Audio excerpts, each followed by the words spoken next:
Welcome back to Blind Eye Reviews, man. Game 7 just happened. As you can see, SGA is the MVP of the finals. Regular season MVP. Didn't surprise me one bit. Now, I know we all seen Halliburton go out. You know, it put a little damper on the mood for a quick second. But good basketball was played. The Pacers fought all the way through. There's no excuse for anybody, for any team. We all know it's next man up. The Thunder had to earn it. Big shout out to the Pacers for really bringing that NBA Finals grit to the game. I thought it was crazy. Man, shout out to Halliburton. Crazy season. Crazy postseason.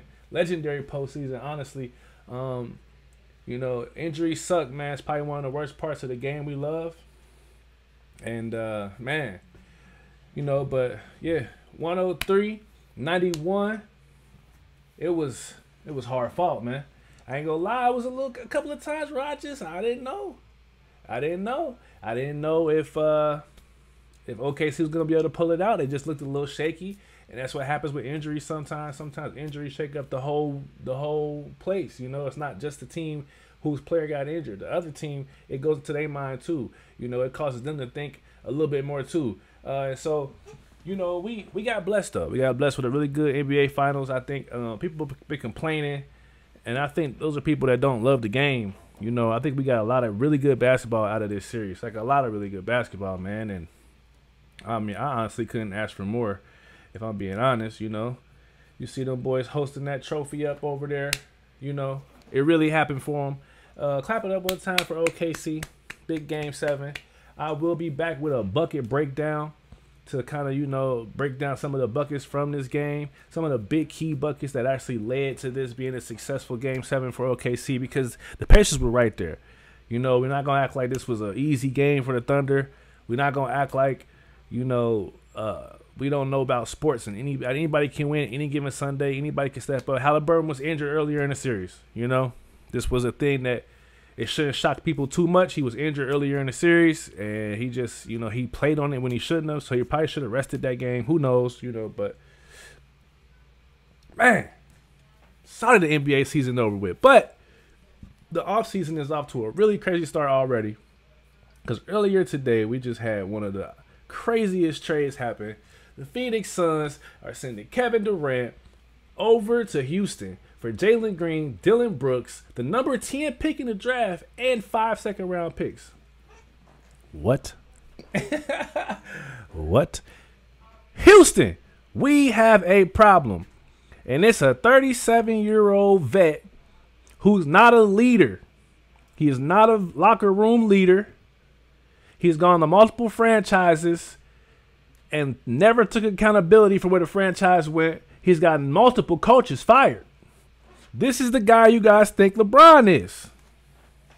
This is the guy you guys think LeBron is.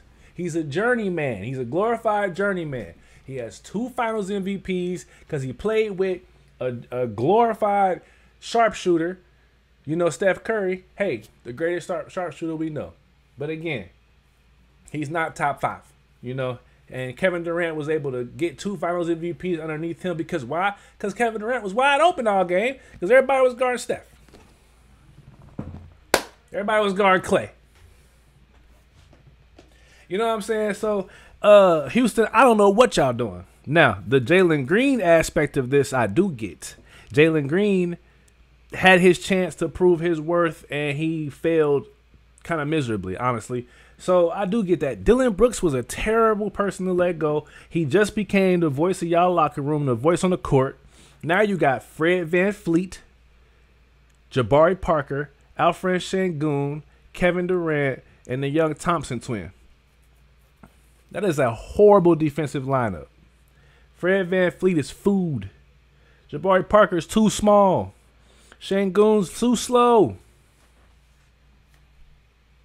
I'm just saying, man. You bring in a 37-year-old Kevin Durant. Are you even guaranteed he's going to play this season, the whole season? Is he going to play the whole season? 37 years old, man. Journeyman. Glorified journeyman. I don't care. You know? I don't care. I don't think he's a bad player. I think Kevin Durant's a top 5 to top 10 scorer ever. I think he is a top 15 player ever. maybe top 20. Just because he really is who they think these other guys are when it comes to ditching a situation and running to the better situation. This man's never gone to a team that was in a rebuild. He's never gone to a team that missed the playoffs. I'm just saying, bro. Houston, it's a terrible decision. Terrible decision. And I don't know. I think we could have did better, man. That's all I'm saying, you know. But nonetheless, back to this, man. I'll be back with a bucket breakdown. It's a short and sweet video. OKC got it. The offseason's off to a hot start. I'll be calling the shots on all of this stuff. I'm locking in. Y'all lock in with me. Say it one more time with me. Blind Eye Reviews. It's your boy Fame YNO. Stay locked in. Stay blessed. You get me. You dig me. You heard me. For sure me.